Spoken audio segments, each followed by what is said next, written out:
Dear friends, buongiorno. Good morning in South America and USA. Good afternoon in Europe. Good night in China. Welcome to the second session, second webinar of week 6. Before we start, I'd like to share with you the program of week 7. I don't know if you can exactly see my sharing. 1 second. Okay. Week 7, we will have different topics. It's going to be on craniofacial growth, eruption disturbances, and autotransplantation. We will have a sequence of speakers. On Monday, Dr. Perrank will talk about normal and abnormal dentofacial growth, and is just the inheritance of Bjork studies. Then Karin Bechter will talk about disturbed tooth eruption, etiology, diagnosis, and treatment. This is on Tuesday. Then on Wednesday, Dr. Turvey and Dr. Trotman will talk about facial cleft and craniofacial update on orthodontics and surgery. And we will end the week 7 with a presentation of Eva Czukowska on autotransplantation of developing premolars to the anterior maxilla, an orthodontic perspective. So without any further ado, I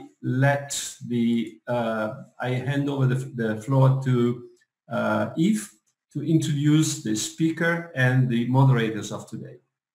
Well, thanks, Renato. Well, ladies and gentlemen, dear colleagues, dear postdoctoral fellows, it's my great pleasure to introduce Dr. Antonino Secchi from Devon in the state of Pennsylvania, USA.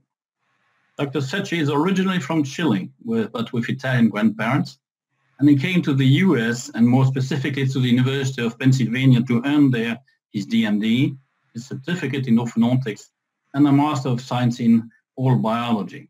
He taught over there for 10 years at the University of Pennsylvania, holding there the position of Clinical Assistant Professor and Clinical Director of the Department of Orthodontics.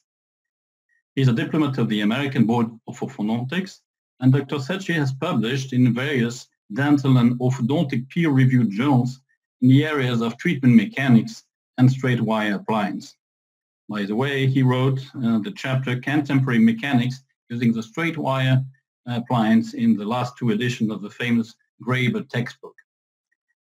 Dr. Secchi received the 2005 David C. Hamilton Orthodontic Research Award from the Pennsylvania Association of Orthodontists and the 2010 and 2013 Outstanding Teacher Award from the Department of Orthodontics of the University of Pennsylvania.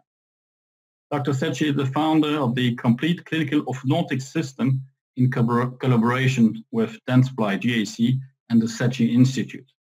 I would like also to thank our moderators of today, my fellow countrywoman, Dr. Patricia Aubach-Dejean from Auch, France, diplomat of the European Board of Orthodontics, member of the Angle Society of Europe, and Dr. Professor Peter Naim, Branson Medal Endowed Professor in Orthodontics and Chair, West Virginia University School of Dentistry, Harvard and University of Pennsylvania grad, and diplomat of the American Board of Orthodontics from Angle East.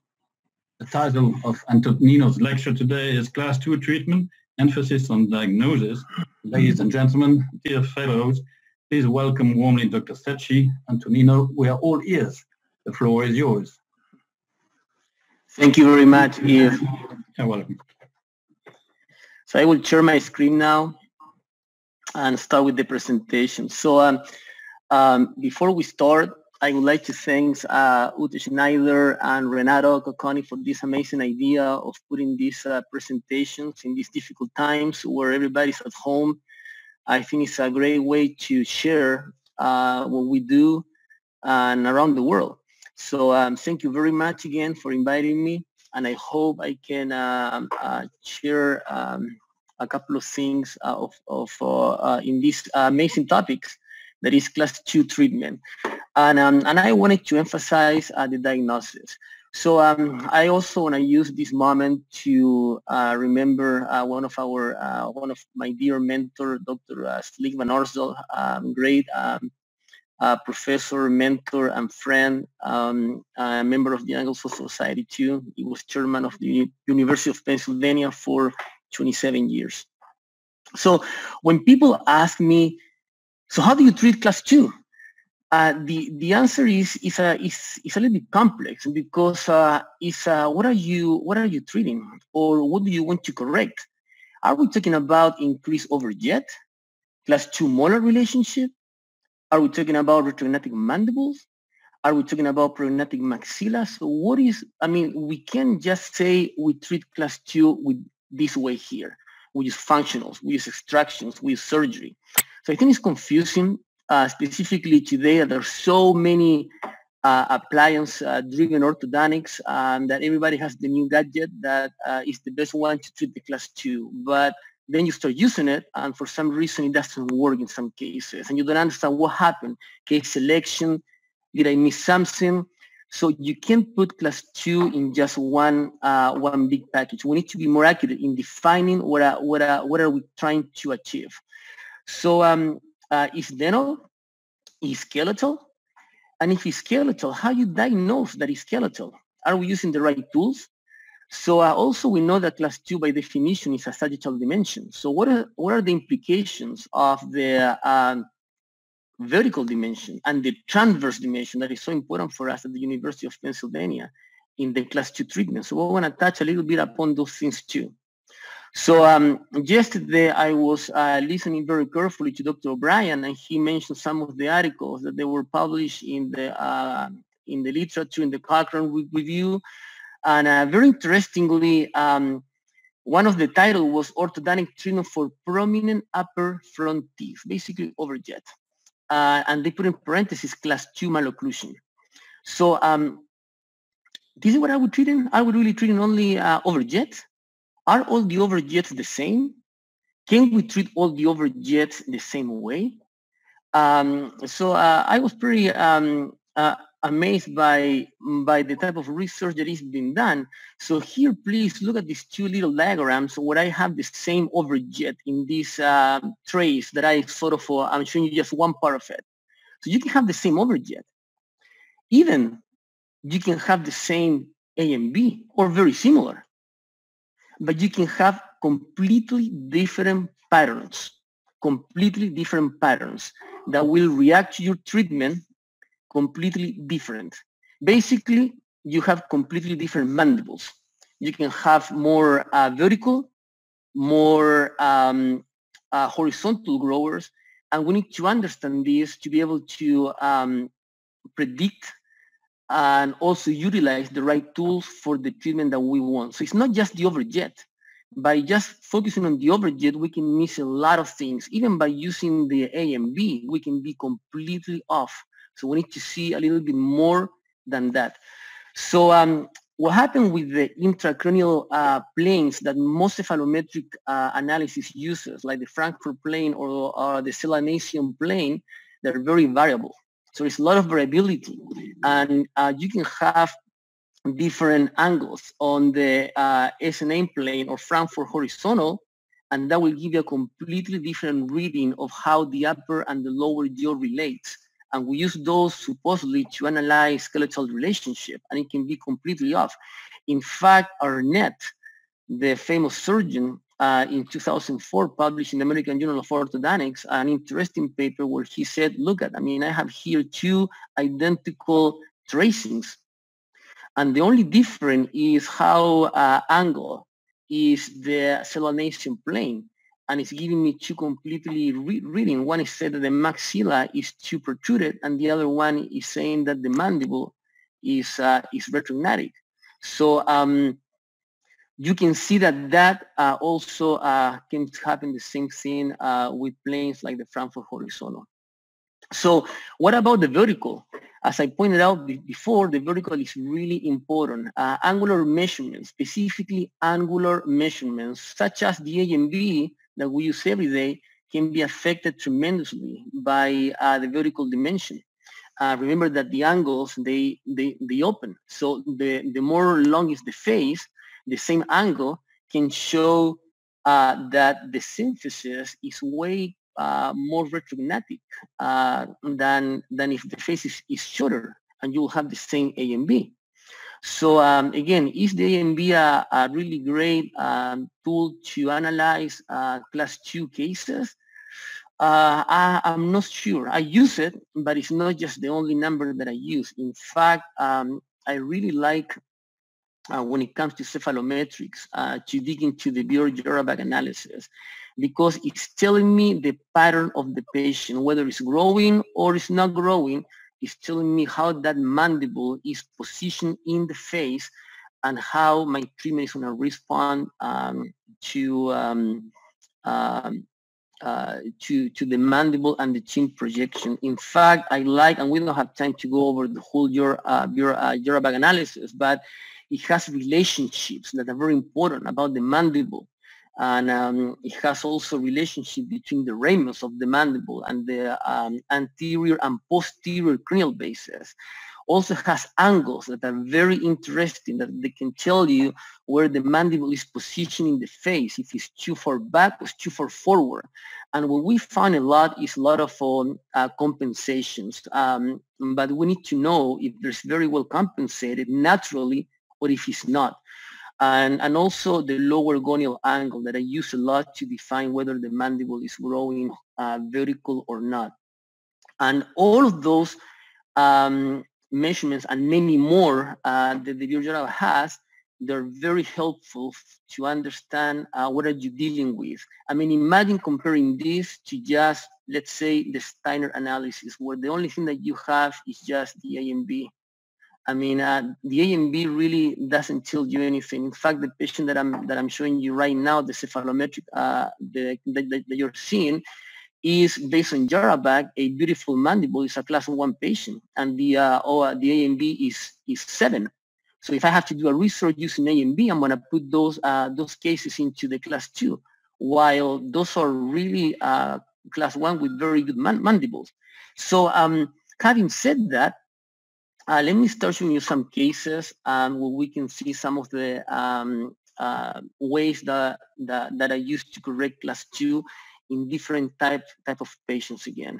So let me start with this kid, 12 years old, cartric, and you can see it's more like a brachycephalic face, a little bit recessive chin, but really good menton.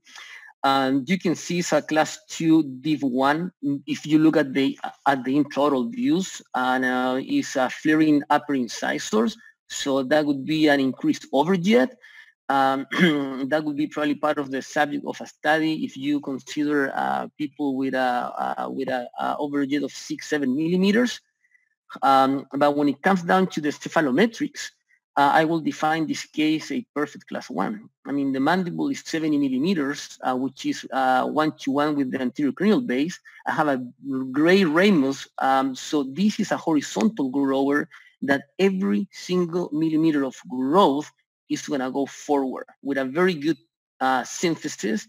So this is the case that most people are very successfully treated with, let's say, any class 2 non-compliance corrector or any functional appliance. This is the case that is going to work. This is the case that basically almost anything that you do, if you do it right, is going to work. I treat these cases just with appliances. I level the curve of P in the lower jaw. So here what I'm doing is just starting with a 014 night-tie wire, central wire.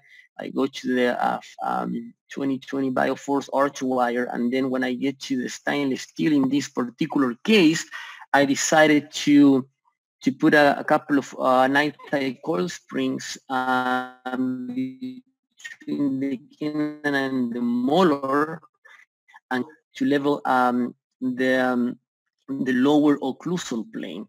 All these in conjunction with class 2 elastics from the upper canine to the lower second premolar. And you can see that in a couple of visits, the effect is leveling the curve of P, and now I have the occlusal plane of the upper and the lower arch very level, and the rest is just basically remove the coils, go into the working stage to finish this case.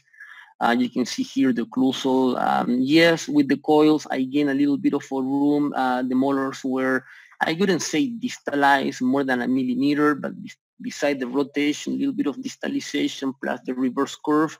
And the case was corrected, and it's a good grower. So everything is in my side here.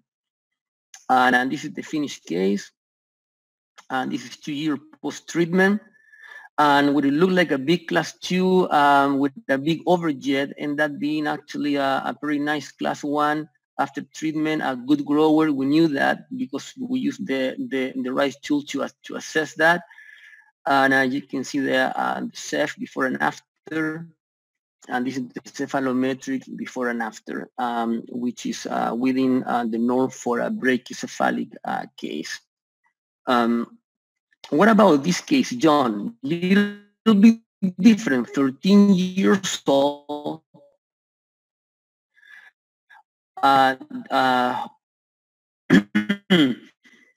It's a full class 2 with a little bit of an overbite.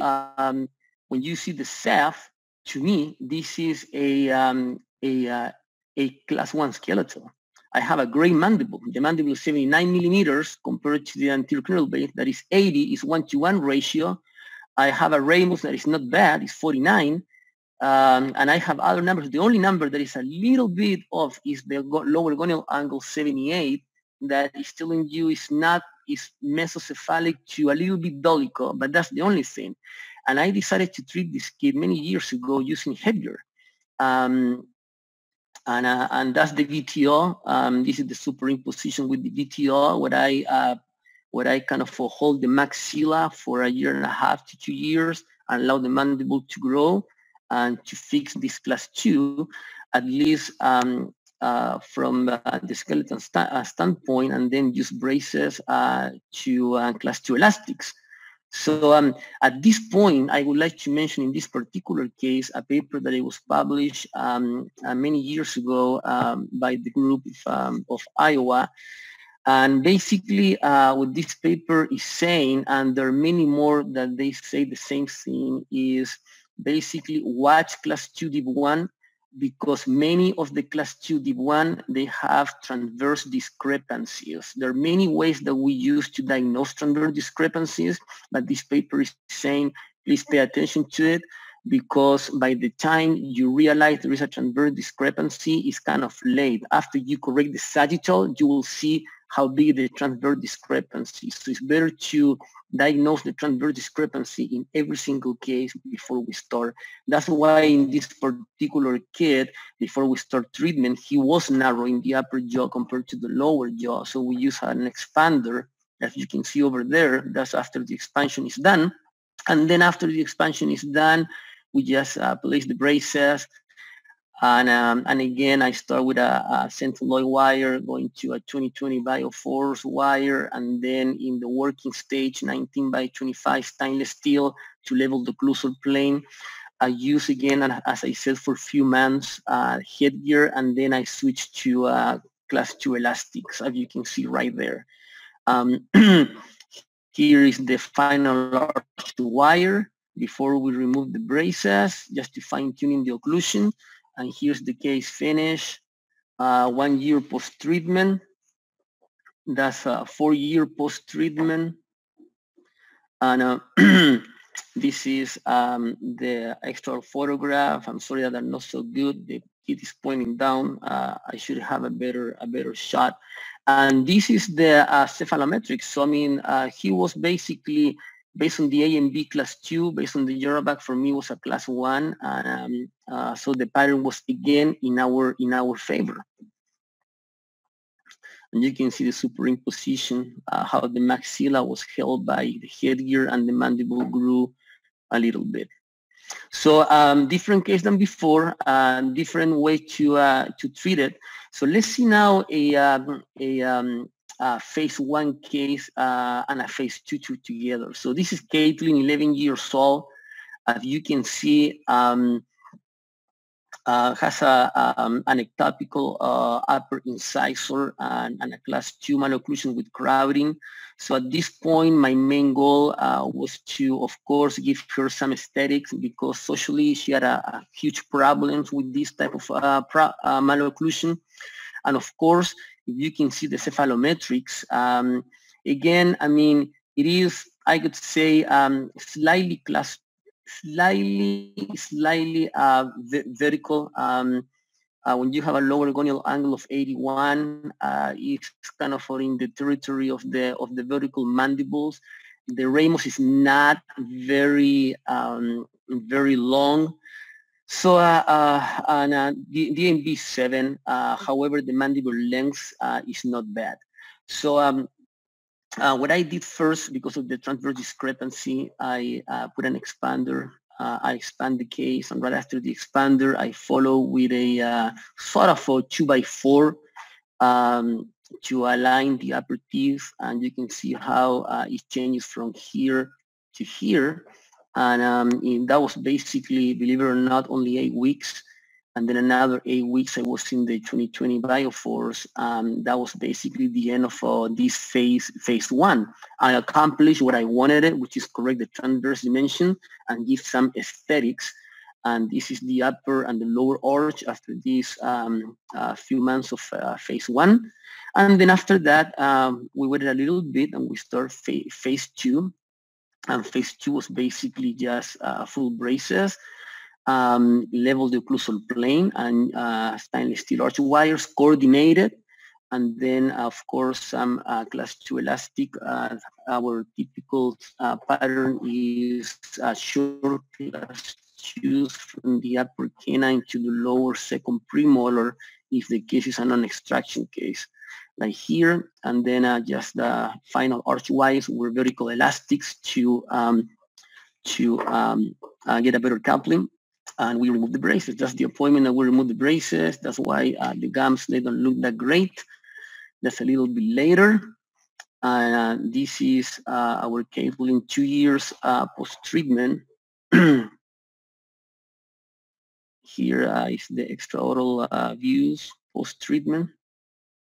And this is the Ceph. So the mandible grew a little bit, not much. The ramus grew a little bit. So I mean, we could keep the pattern. This is the pattern where absolutely you don't want to distalize because of the vertical component. And of course, in this case, you need to think twice about extractions because the Caucasian a little bit flat lips. And not a very good team, so you just need to be careful controlling the vertical in this particular case. That's the superimposition. We were able to maintain the vertical. You can see the superimposition that the y-axis is pretty much the same before and after. Anna is a completely different class, what we can call class 2. It's a class 2 with a deep overbite. 12 years old. We have these cases too, and if you can see, it's a class 2, but it's not an overbite an overjet problem. So again, I mean, how do you treat class 2? It's all depends which class 2 we're talking about. So this is a very specific class 2. When I have a 100% overbite and have a collapse of the upper and the lower arches, and in this particular case, if you can see how even the premolars are leaning in, and there's some crowding, and you can see that when Jarabak is showing us that again has a beautiful mandible, it's very long. As ramus is 49 millimeters, so it's a brachiocephalic where everything is gonna grow forward, which is very good.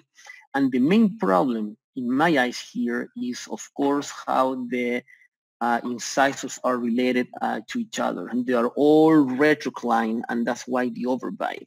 So another thing that is very interesting for me is many of these cases, deep overbite, people start thinking about which teeth we should intrude. Here it's not about intrusion. We don't have to intrude the upper or the lower. We have to, just level and correct the inclination of these teeth.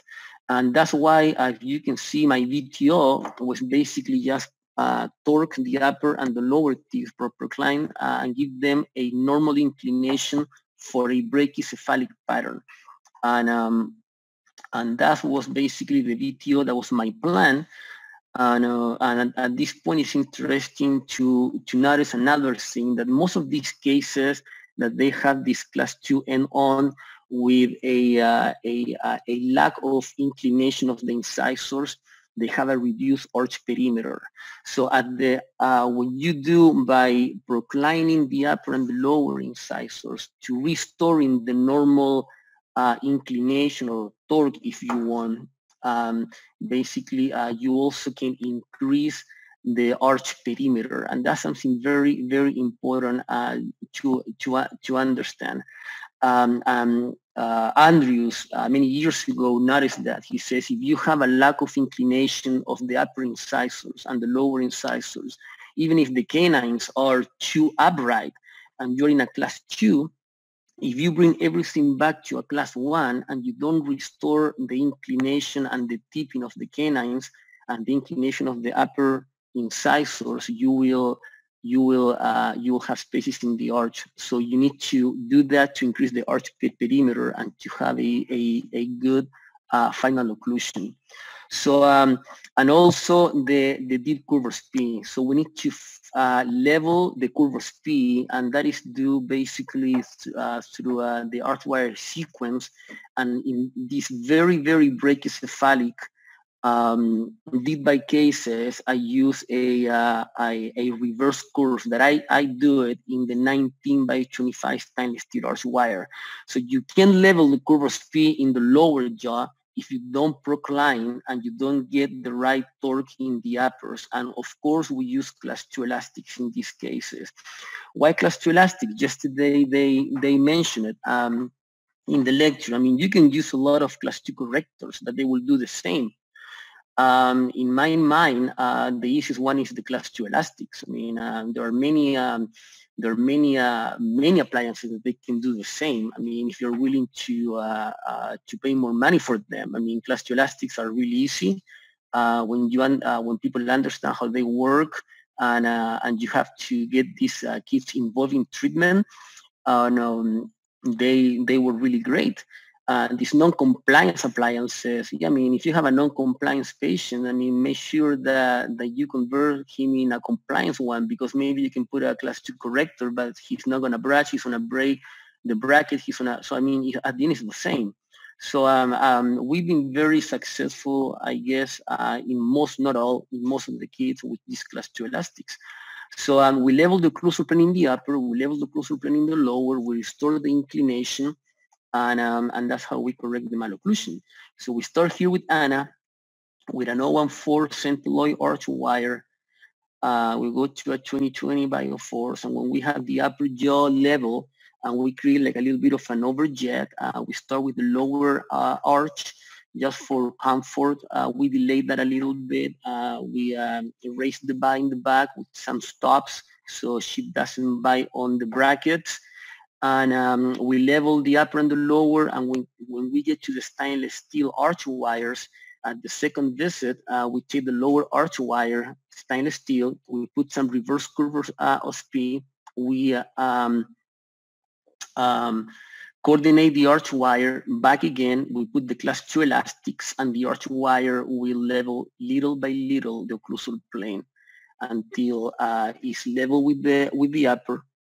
We keep the class 2 elastics. We have a good inclination of the upper and the lower teeth. We have a good overbite overjet.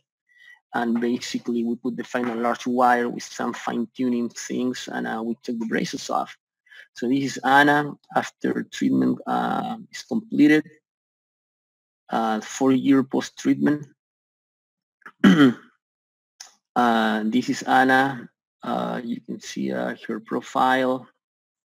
It's a completely different pattern than the other cases. That's the beauty of it, that not everybody's the same. And again, when you see the self, I mean, the upper incisor is being in a good inclination. Some people like to say that the upper incisor should be parallel to the y-axis of rickets. I mean, you can see it's almost there. The lower incisor is a little bit proclined. And but for a brachycephalic case, it's absolutely fine, and you can see that can be stable. Lowering sacciomandibular plane, if you use that measurement, that has to do with how high or low angle is the patient. So you can say that again, the incisor has to be 90 degrees for everyone. Absolutely not. It depends on the pattern. So that is the superimposition. If you want to see what happened in the treatment, how she grew down and forward like everybody does. Zoe. So I wanted to also show that some cases, class 2-ish or class 2, we treat them with extractions when it's appropriate. And so this is what I bring Zoe. She was a teenager, I think 12 years old. Sorry, I put the age. And she was toothy, big teeth, a little bit of an overbite, a little bit of an overjet, class 2 and on. At least this is what you see in the mouth. You can see the crowding, the arches are not really coordinated. So when you see the cephalometrics, it's a little bit of a class 2. Although the mandible is really good. It's another case that if you see the A and B, it's a class 2, the overjet may be a class 2, but the mandible, I mean, I feel very comfortable with it. It's a mandible that is in a relationship, the length of the mandible 1-to-1 with the anterior cranial base, which is great. The Ramos is 50, which is pretty good. So again, I mean, we are working with a class 2, but a very favorable pattern. And in this particular case, I just wanted to align everything without flaring too much teeth because of her chin was not very prominent. So, so I remove in this particular case the upper and lower 5, and I'm not gonna drive you to wire by wire because we don't have enough time to do that. But definitely we will go from here to the final wire, where I just reposition a couple of teeth to get a better intercuspation with some vertical elastics, and that is the final wire when I place it. And this is the day that we took the braces off, where the occlusion a little bit better. We took the braces, and this is basically 1 year post-treatment. And this is the extraoral views after treatment. So you can see the before and after for Zoe, and these are the cephalometrics. And that's the superimposition. So what about, somebody asked yesterday, I think, what about removing upper bicuspids? I don't do that very much because maybe I don't have too many of the typical patients that I would do it. But over the years, we have some patients. And I want to bring this girl here that I treated many years ago because it's a very good case to, I guess, explain what I think there are some of the ideal cases to extract the upper bicuspid. And this is a 14-year-old, pretty treated many years ago, and it's a class 2 with flare teeth with an increased overjet. Midlines are deviated. You can see here the arches are kind of flare out, they're protruded. Sorry about the pictures, they're old. And why I see this is a good case, because this you need to reduce that overjet, but she's brachycephalic. And by moving the teeth back a little bit, I won't create any problems in the chin, or I won't be basically losing some of the aesthetics. And because this patient, by having that type of pattern, brachycephalic, with such a long mandible, I know she's gonna grow, and she has a really good chin. So right now it's not fully grown, but if it grows a little bit more, it's gonna look really good. So what are the cases that I wouldn't camouflage then with the extraction of the upper bicuspid? And I've done it, but I wouldn't do it again. Those are the typical small lower jaws. I'll show you some of them. Recessive chins, where you remove two upper bicuspid and you bring the upper teeth all the way back, and then you set the patient for eventually future problems, beside the fact that the aesthetic gets even worse. So upper bicuspid, brachiocephalic, good mandibles, a little bit of an overjet. Not a lot of crowding in the lower jaw, because in this particular case, I'm gonna have to upright the lower incisors, and there's no crowding, so you can always do it by reshaping the lower arch. When these cases have a good mandible in the transverse. Here, Pretty is basically wide in the arches, so I have a lot of room to upright premolars, and that creates room to upright the incisors too. And not in every case you can do that. If you change one thing, you change everything. I mean, if the same case you have flare teeth and you have a lot of crowding, that becomes basically a completely different case. And even though we tried not to remove this in the lower jaw in severe brachiocephalic cases, because you all know that it's very difficult to manage that. But so again, it's a very old case. This is just one slide with the mechanics. We're closing the spaces here, trying to correct the midlines. I finished the case, as you can see there. These are very old digital pictures. Back in the days, you can see the change of the arches. I mean, very interesting. The lower, the upper premolars, the upright, the incisors upright too, without extractions. And this is the face of Pretty after treatment. I like the lips, and the lips they're very good chin, very good naviolabial angle. Nasolabial angle, as well as the mental sulcus here, very well defined. So it's a very beautiful face. You can see the Ceph before and after, and this is basically the Ceph before and after. I mean, a lot of uprighting of the incisors in the lower without extractions. You can do that only when you have a good lower jaw, and the premolars can upright. You can reshape the lower arch. Now stable, yeah. I mean, if you don't flare the teeth out, specifically the canines, the lower jaw can be stable. In this case, we didn't flare the teeth out. We upright the incisors, we upright the premolars, and things change a lot. So you can see here is the superimposition. You can see the changes. The mandible grew exactly as we predicted.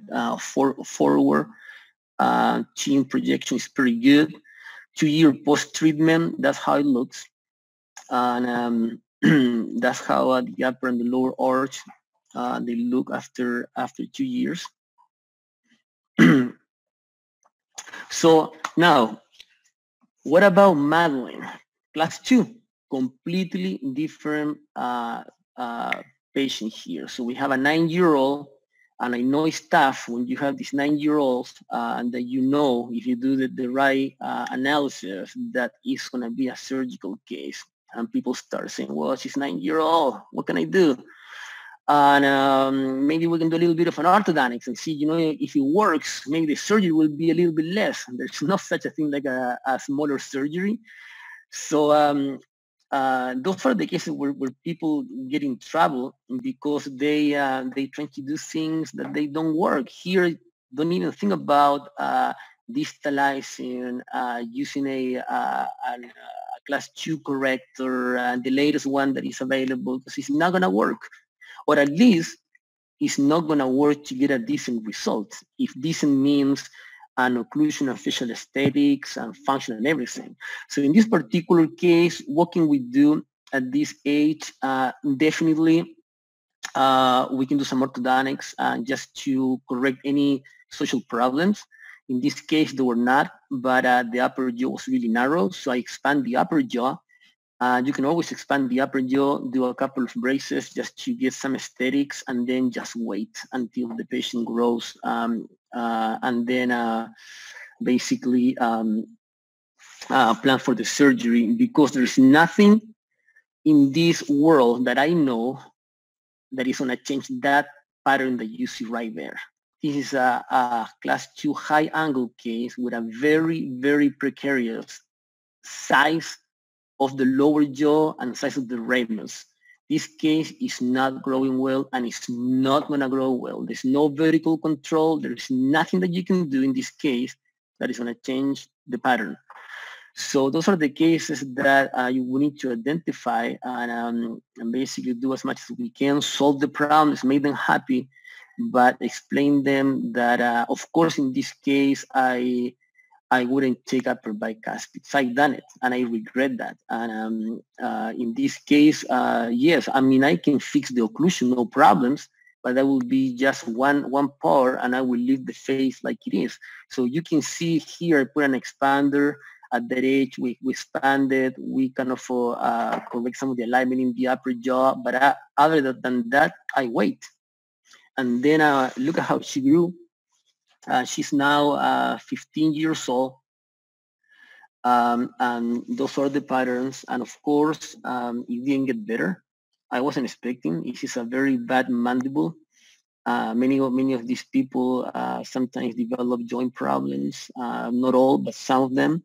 So, I mean, there's so many red flags here that, as they said yesterday, of course you need to do something, because it's an age where they don't want, you just can't tell them just wait till 15 years old and get the teeth crowded or whatever, or the overjet. You can correct certain things, but understanding that the outcome will be most likely surgical correction. So I can fix that occlusion without problems, but that was not the point of it. So, I mean, I put the braces, I decompensate the case as much as I could using class 3 elastics and stripping the lower jaw. We put the surgical hooks, and she had a surgery. That's just right before the surgery. And that's when she came back, and I started kind of finishing the occlusion. I have to re-expand her because it wasn't enough what I did at the beginning. And I put a tight expander over there. There are many of these devices out there, and that's how she looks when we finish the case. And that's our patient. I'm sorry. That's after the surgery. That's how she was, and that's after the surgery. So class 2s, again, they're not all the same. Not all the same need to be treated the same way. And I bring this Natalie here because this case is another example of you have to do the right diagnosis. I mean, I wasn't the first orthodontist who saw her, and that's why it's an interesting case. So 11 years old, class 2, lower jaw recessive, upper lip flat, nasolabial angle, really obtuse. This kid, you don't want to retract those incisors, not even 0.5 millimeter in the upper, because there's no lip support there. And the problem is definitely the lower jaw, just from the facial standpoint. Now, it is a full class 2 with an overjet. So from the occlusal standpoint, it might look like some of the other cases that I showed you before. But when you look at the cephalometrics, it's a very different one. It's a very short mandible. It's a mandible that is about it's about 8 millimeters shorter than it should be. And the ramus is not super big, so it's just not a good grower. And in fact, the first treatment that she had done was a functional appliance that didn't work. Her caused problems. Actually, she came to me because of a joint issue. An 11-year-old with a click. So I told the mother, listen, I mean, this is the problem. I don't want to try to do anything right now to correct that kind of a recessive small jaw because I'm going to fail. They understood, but I still could do something for her. So having a good diagnosis for the transverse dimension, we knew that the upper jaw was narrow compared to the lower jaw. So I actually expand the upper jaw at that age. I put braces in the upper jaw to create a better round arch, give her aesthetics, and she was happy. I put her on a retainer at nighttime, a night guard. And then we waited until she grew up, and we did orthodontics, full orthodontics and surgery, and that's how we treat her. So I mean, this is our patient at the end of the treatment. She's happy. That's the extraoral view on the profile. You can see the improvement. Now,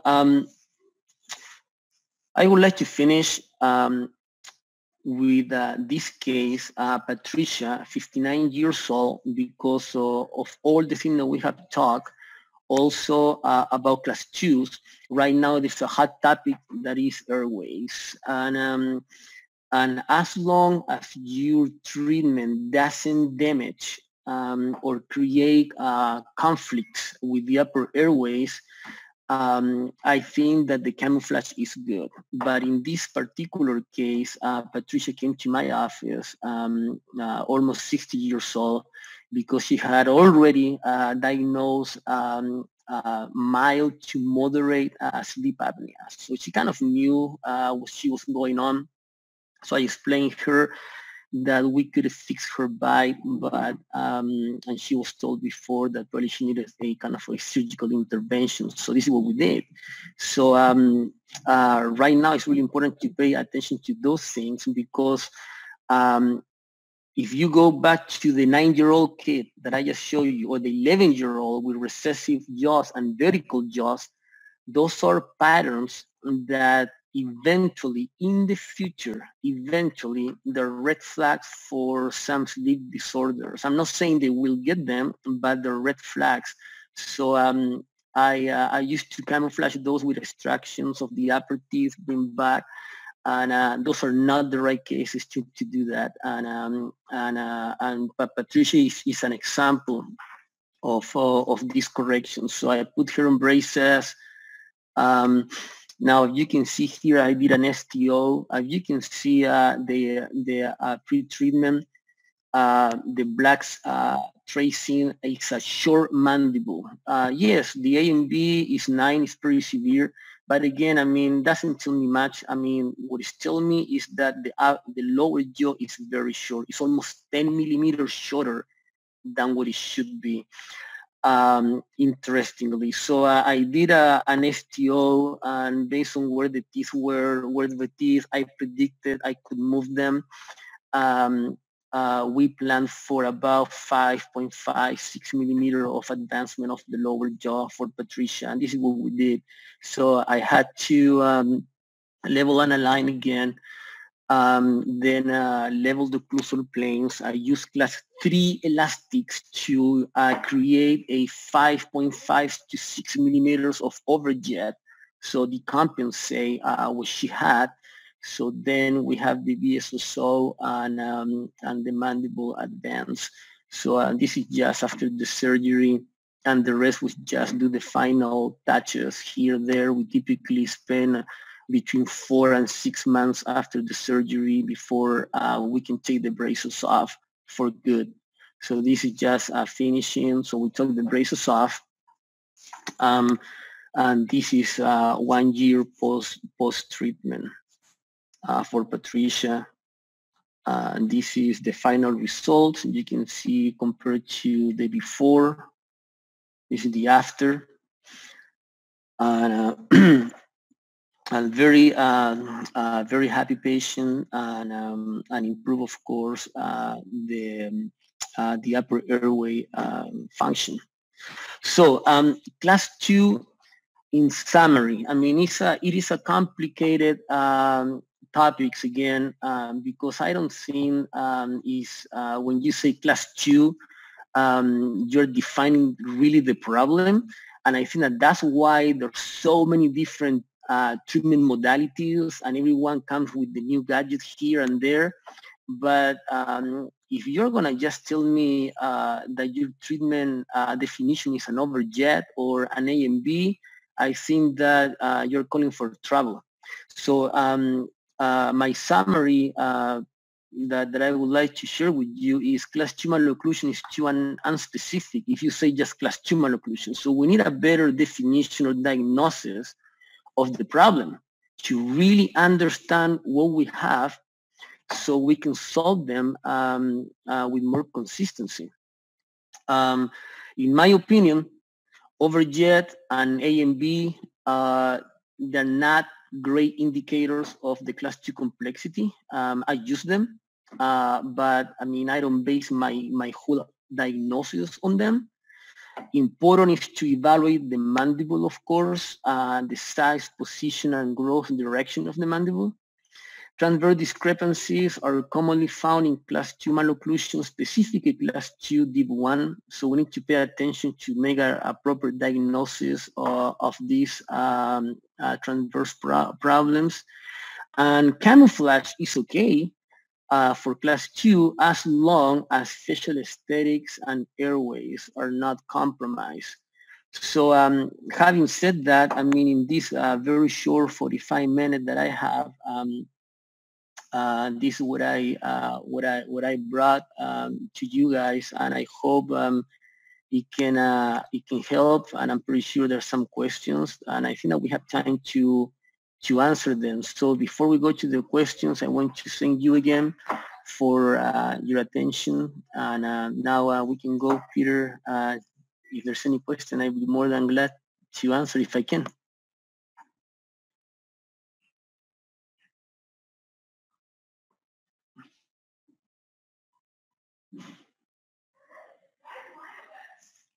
Patricia, you should unmute.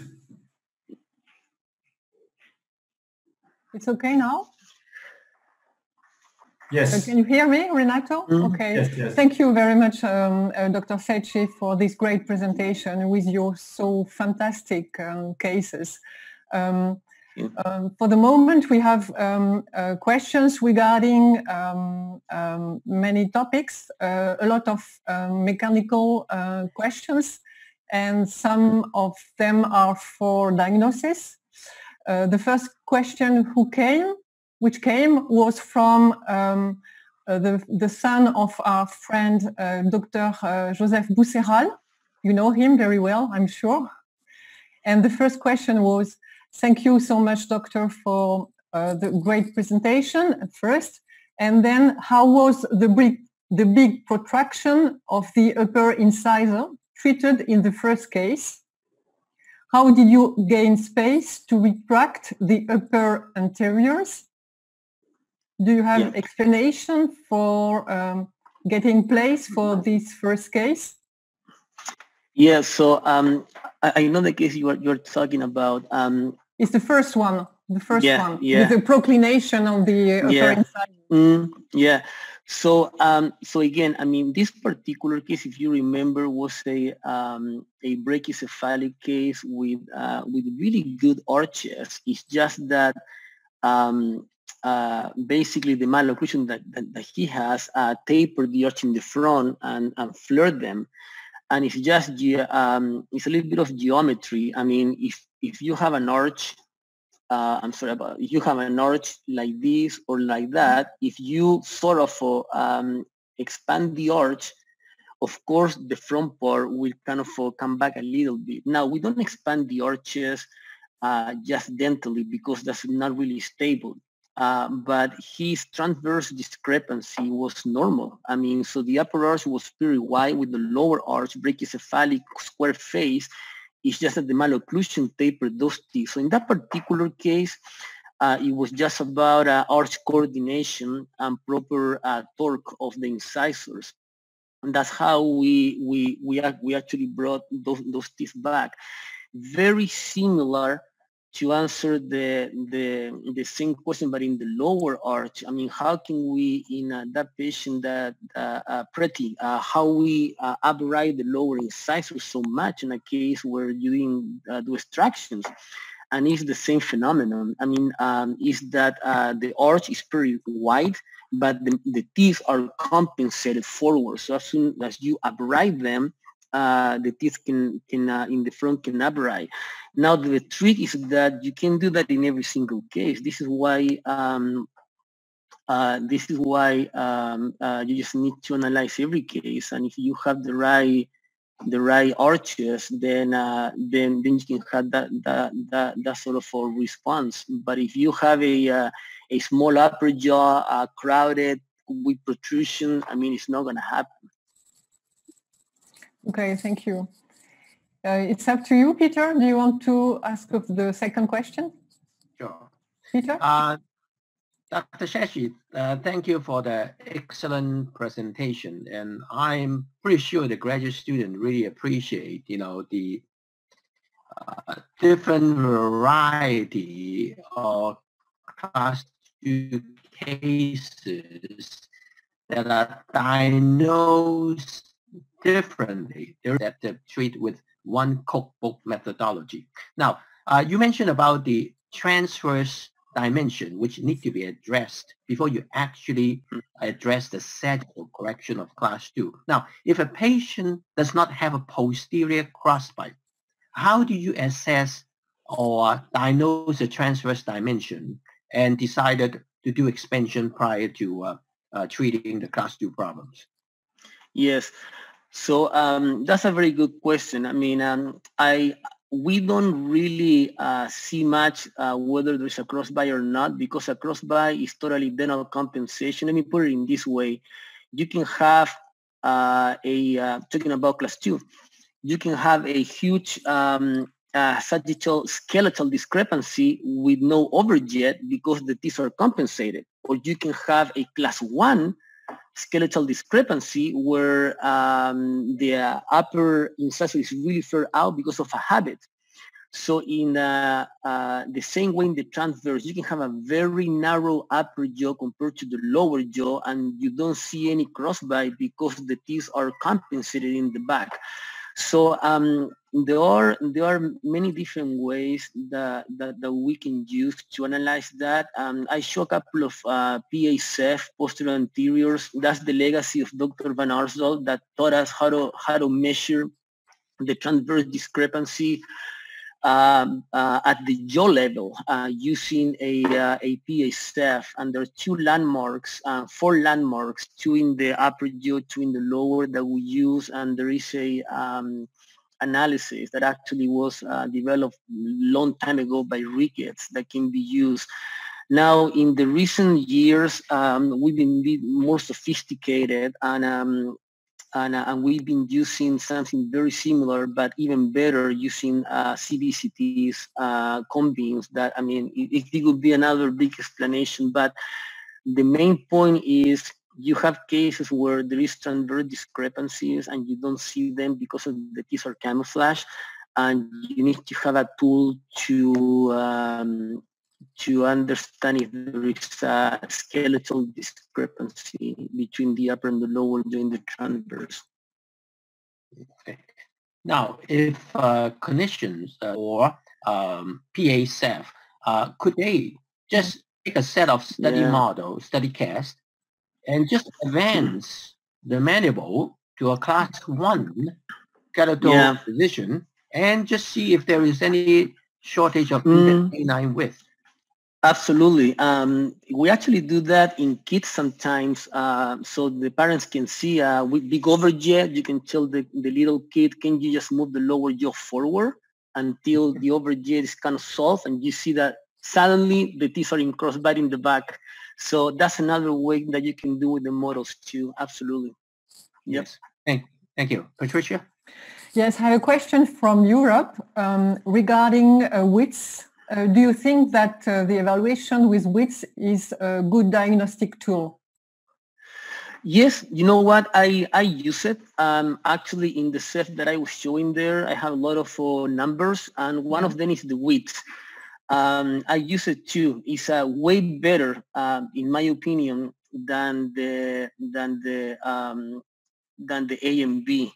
So I use that a lot for class 3 too. I mean, when I have a width that is over 5, I mean, minus 5, I mean, it starts becoming like a scary class 3. And I like it more because is the width is working on the occlusal plane, which is basically where we as an orthodontist are working with appliances over the occlusal plane. So it's another tool that you can use. I mean, don't get me wrong. I mean, I'm just saying that I see so much A and B, specifically in research and all that. And then I think that we need to have not only the A and B, but other tools. I mean, the width is one of them, absolutely. And you can always kind of compare, okay, I have the width, I have the side of the mandible. You can go back and forth and you have a better idea of the subject that you're treating. Yeah. And Peter, if I can do it, we have a question from regarding the prediction of the growth, of the mandibular growth. Do you have any protocol, or do you use some Bjork's signs or something to evaluate the possibility of the mandibular growth before treatment? Yeah, well, in growing patients, the only thing that I do is I use the Bjork analysis, and I see basically how big is the mandible at that particular age. For instance, if based on Bjork, the length of the anterior cranial base should be 1:1 with the length of the mandibular length, the corpus of the mandible, by the age of 11. So if I have a 9-year-old and is few millimeters shorter the mandible, it's still pretty good. It's gonna grow. If it's a 9-year-old and the mandible is 10 millimeters shorter, then we're in trouble. Then also I see if the growth is more forward, kind of horizontal or vertical. So you start putting things together. I see if the saddle angle is open or is closed. Of course, the tough cases are the one that they have every single thing a little bit to the wrong side. Like the saddle angle is too open, which means the mandible is far back position, is shorter, and the ramus is short. That's the worst case. The high angle case. And yeah, the typical high angle, and there are not very many, but those are the ones that we is kind of for trouble. Yeah. Yes. Especially if the class 2 is very large to correct. So with those high angle cases. So yes. Peter? The first case that you presented with a large overjet, you trap a coil spring between the canine and the upper first molar. I think that's a very clever way to derotate the upper molars, which you actually can gain maybe about a couple millimeters of arch perimeter. Now, the question asked is, you run some short class 2 elastics between the upper canine and the lower premolars instead of running it to the molars. Now, has anything to do with correcting the excess curve of space? You know what? It kind of helps, and those are one of the. I mean, those are one of the things that I got used to it just for my background, and that I learned that long class 2 elastics, they were not very good because they can actually extrude the molars, and they can sort of reposition the mandible forward like a Sunday bite. But in this particular brachycephalic cases, there's no problems if you run an elastic from the upper canine to the lower first molar. However, I mean, I got used to do it to the second premolar, but then over the years, we realized that actually when the patient's open, and there is a vertical component exactly where you want it, which is to level the curve of spin. So every time that the patient opens at the level of the premolars are coming up with elastic, and it definitely helps you with the curve of spin. And I use that. So this is what I use it what we call the short class 2 elastics rather than long. Yeah, there is also another question about using either bite plate or bite block, Yes. you know, or Yes. deep over bite cases. Now, first of all, do you use them? And if so, do you put it on the anterior teeth or you put it on the posterior teeth? Yeah, you know what? These are one of the things that logic doesn't always go together with the clinic, and it definitely makes sense in deep bite cases to use an anterior bite plate to let the posterior teeth to extrude and help you with the vertical. That's why I done it. I used many times to open the bite by turbos. And then I realized that those things were kind of uncomfortable for the patients. So I switched to open the bite from the back, which is completely contradictory because you said they're going to intrude the molars, and they do a little bit. But the reverse curve P and the flattening of the occlusal planes with the arch wires overcome that. And in fact, as soon as we level the occlusal plane in these deep bite cases, we remove those stops in the back, and you can see a millimeter of opening, and then those teeth, they come back together. So right now, I don't use bite plates to open the bite in deep bite cases. Okay, Patricia. Yes, I have a question regarding the leveling of the curves P we were talking about.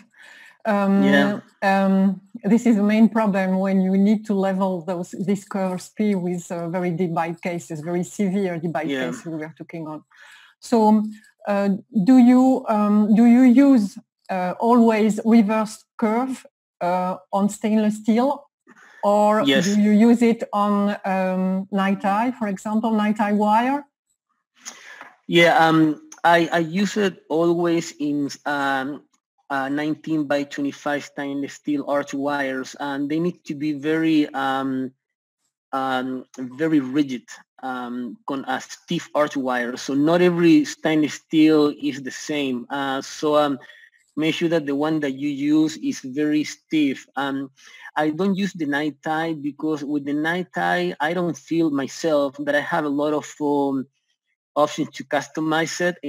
So for some cases it can be too much, for some cases it can be nothing, depending on the pattern. So the stainless steel, I can actually put more or less based on what I see in the clinic. So there are very mild cases that I put a little bit of reverse curve with my fingers, put it back again.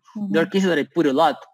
There are cases that actually they're very tricky. The midline in the lower is to one side, and you realize that is because the curve of P in one side is deeper than on the other side. So I put reverse curve only in one side to level the midline and to level the occlusal plane. So I think I have more versatility when I do it myself in the stainless steel 19 by 25. But I guess the size of your bracket is 22 by 28. Yes, I have a 22 slot. If I had a 18 slot, I would be using probably 17 by 25, depending on the bracket that you use, or 18 by 25. And I know in Italy, I have many friends that they're bidimensional. So I mean, I think still you can do it. I mean, you just need to, I think that the most important part of the wire is the stiffness, because that is what helps you in these really brachiocephalic cases to level the occlusal plane. Okay, and then, this is a philosophical question from a graduate student. Now, you always have the option of either molar distalization, or if you use clear aligners, sequential distalization versus extractions of premolars. How do you make those decisions whether you want to distalize teeth or you want to extract the premolar? Yeah, wow. You know what? That's a very good philosophical question, because really in in the papers, I mean, I'm not saying the paper, kind of logically it should be the same. I mean, the end result, because you want to somehow move teeth back. Now you're gonna move them back whether you distalize everything or you extract. And some people extract first premolars, some people extract second premolars. I do that a lot. Some people extract actually molars.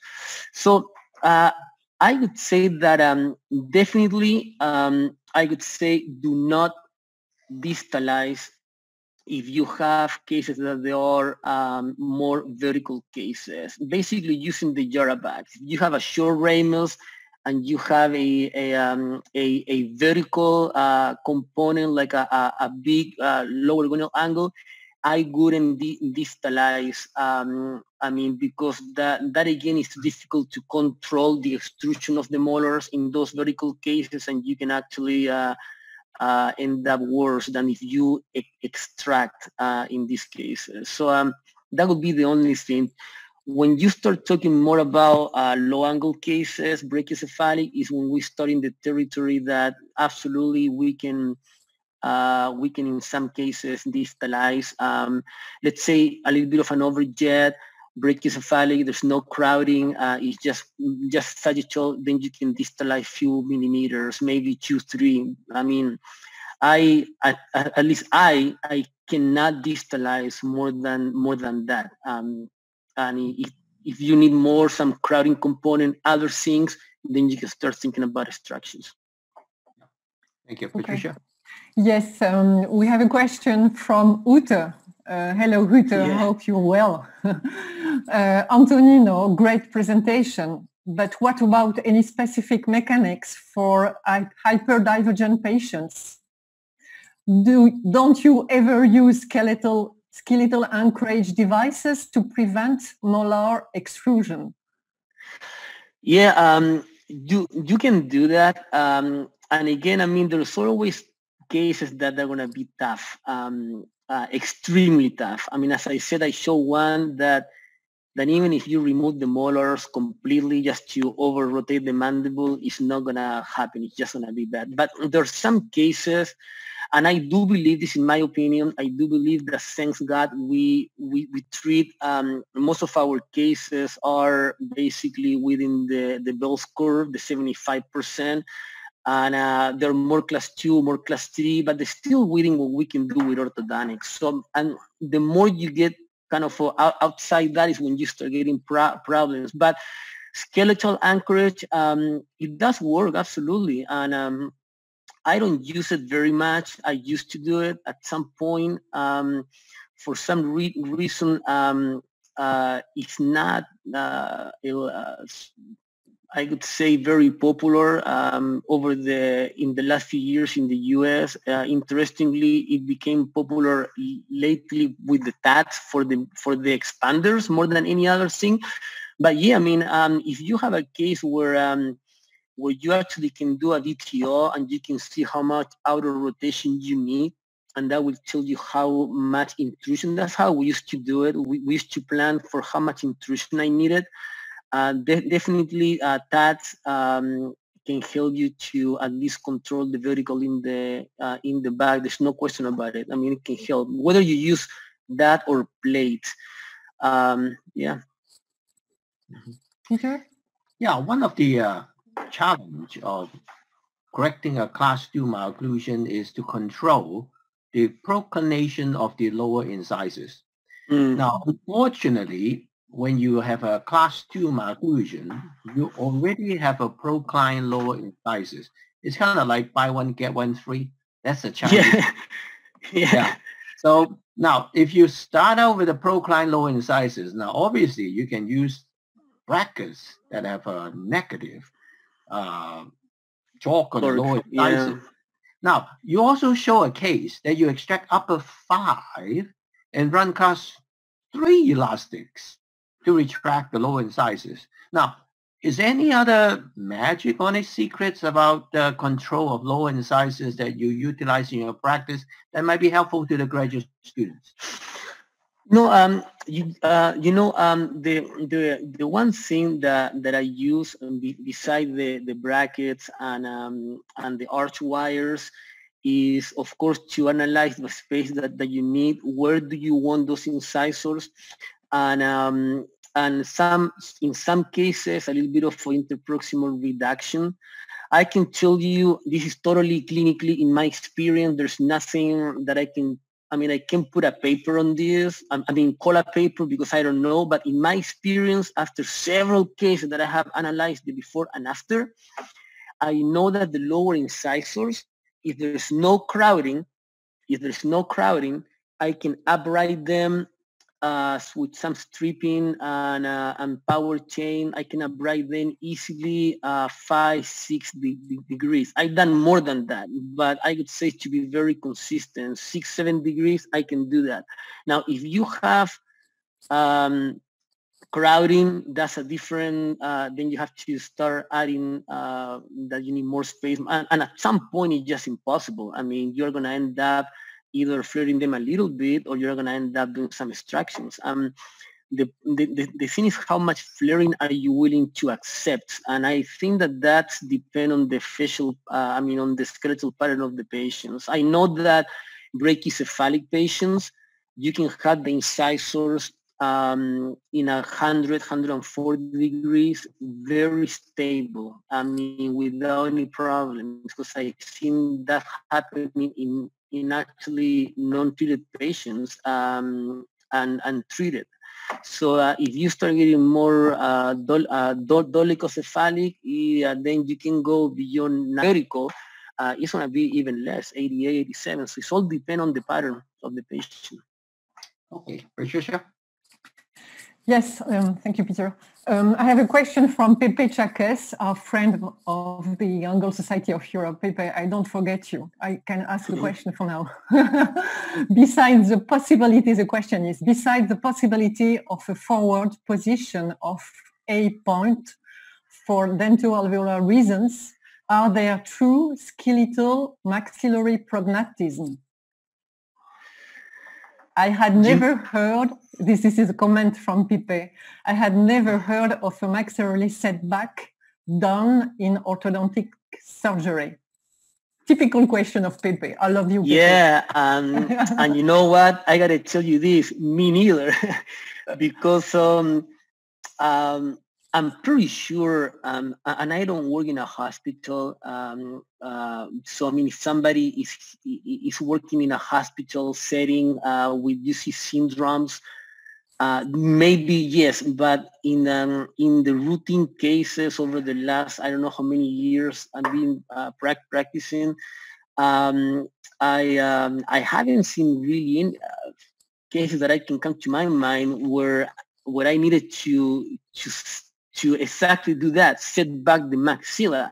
So I think that most of the cases is just the opposite. And I think that the 8 point is tricky. The 8 point, but by the way, the 8 point, that doesn't really exist. We did a research when I was at Penn with the 3D cameras when they start coming, where we used to mark the 8 point on the lateral view, and then when you turn the face, the 8 point is like here. So the 8 point that we see in the X-rays and we mark is actually not really when you finish the 8 point. So the 8 point can change a lot, can change by the T. So it's completely dental alveolar point. And so I have to agree with that.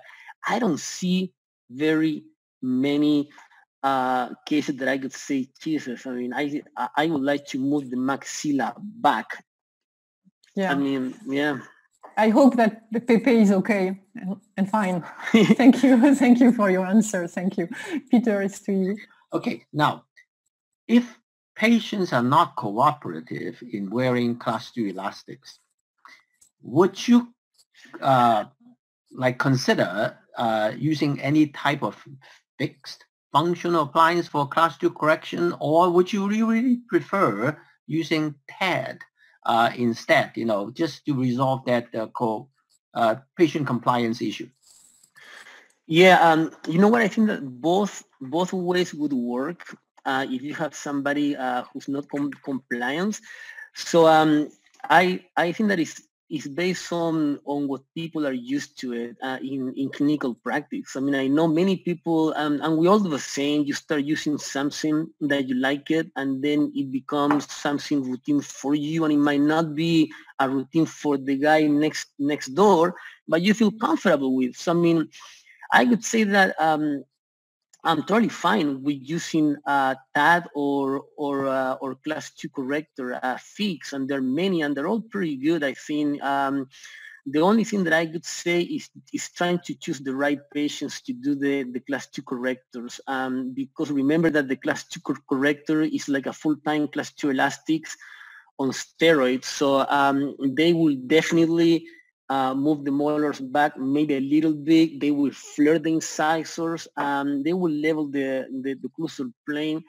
And if you do that on the wrong patient, if it's crowding, if you don't control the lower incisor, if it's a little bit vertical, it might not work very well. Or if the mandible is short, then you're going to be for years trying to correct that, and it's not going to happen. That I think that they can be used too, but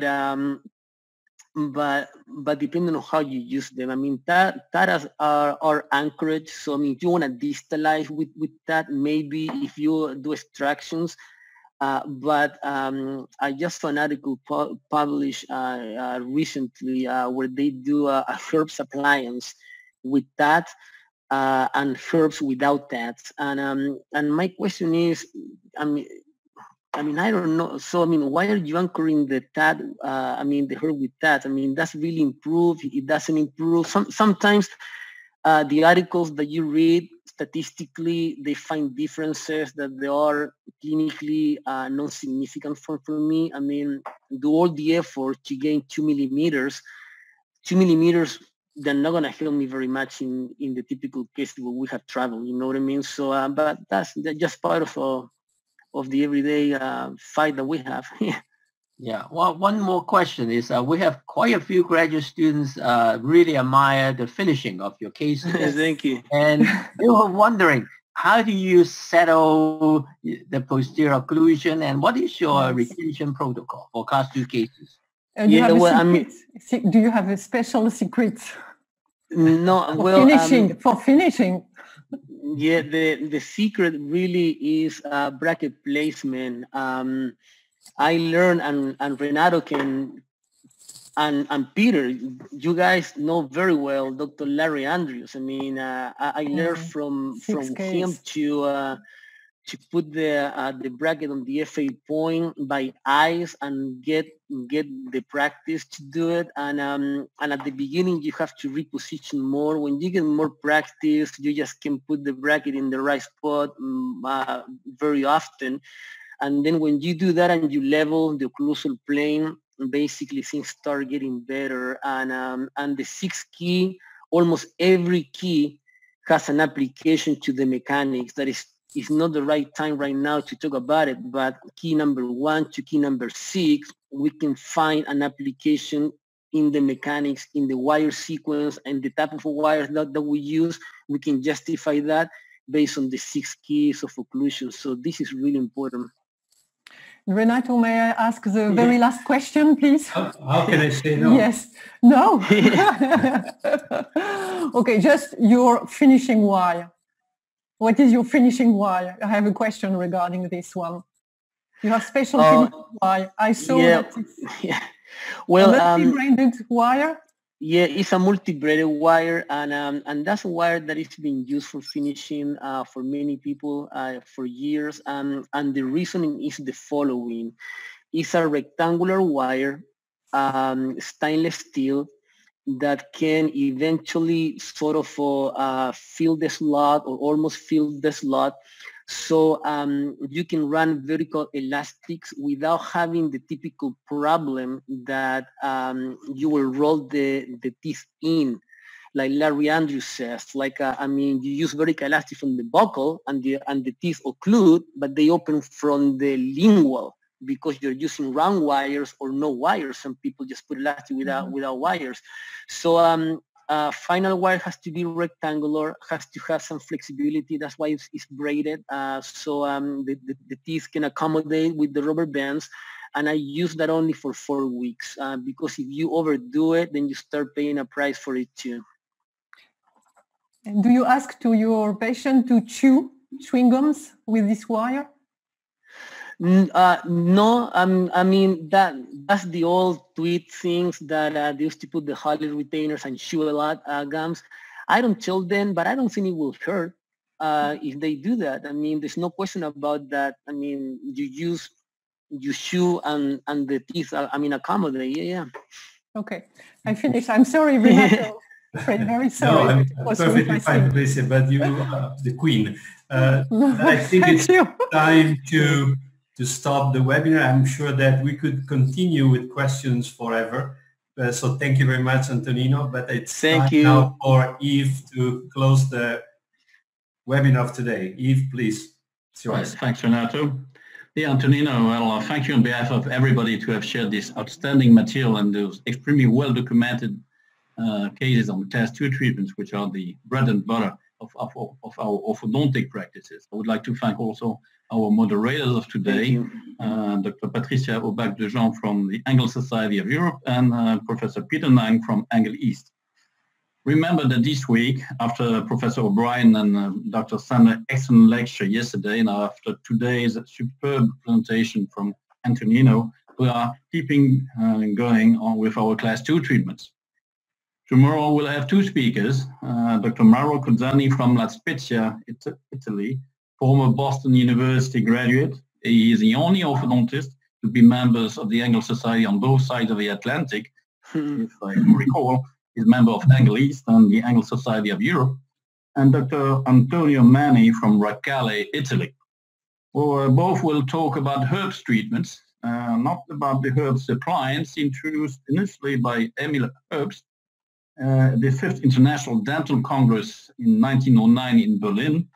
Neither the one later modified and improved in the late 70s by Hans Spanschers in Gießen, and inviting you to attend tomorrow's lectures to discover the specific type of herb appliance that they are using. We'll finish up the week on Thursday with a second generation of orthodontists, as I am, Dr. Mohammed Massoud, originally from Saudi Arabia, assistant professor of orthodontics at the Harvard School of Dental Medicine in Boston, program director of the Advanced Graduate Education Program in Orthodontics, and diplomat of the American Board of Orthodontics. He will lecture on the management of skeletal